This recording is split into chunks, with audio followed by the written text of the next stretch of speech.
सम संख्याएं। सम संख्याएं ज्ञात करने की शानदार और खतरनाक ट्रिक। ऐसी ट्रिक आपने पहले कभी नहीं देखी होगी।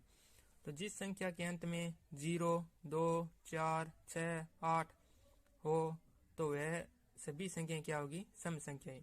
जैसे 590, 452, 634, 376 और 728। तो इस संख्या के अंत में 0 है, तो इस संख्या के अंत में 2 है, इस संख्या के अंत में 4 है, इस संख्या के अंत में 6 है और इस संख्या के अंत में 8 है। तो जिस संख्या के अंत में 0, 2, 4, 6, 8 हो तो वे संख्या क्या होगी? सभी सम संख्याएं होगी।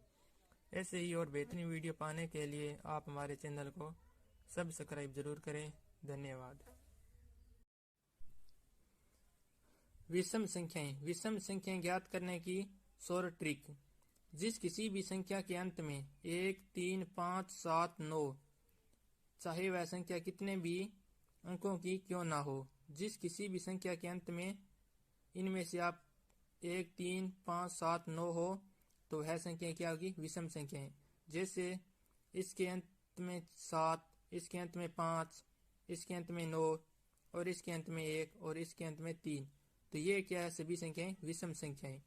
तो जिस भी किसी संख्या के अंत में 1, 3, 5, 7, 9 हो तो वह क्या होगी? विषम संख्याएं। धन्यवाद। नमस्कार। साधारण ब्याज निकालना सीखें। 7,000 रुपये का 5% की दर से 2 वर्ष का साधारण ब्याज कितना होगा? साधारण ब्याज ज्ञात करने का सूत्र है मूलधन इंटू दर इंटू समय बटा 100। मूलधन कितना है? 7,000 रुपये।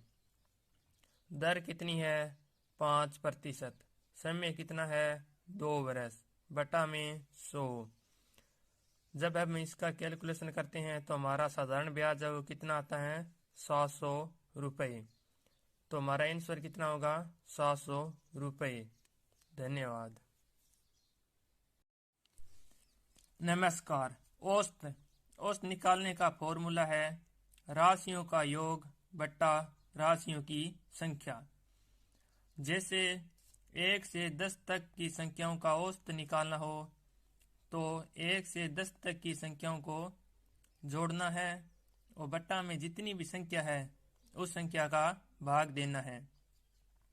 जैसे 1 से 10 तक की हमने संख्याएं लिखी और बट्टा में कुल संख्या कितनी है? 10 लिखी है। सभी संख्याओं को जोड़ करके फिर उस संख्या का भाग देना है। जैसे 5.5 आया तो ये हमारा क्या होगा? 1 से 10 तक की संख्याओं का औसत होगा 5.5।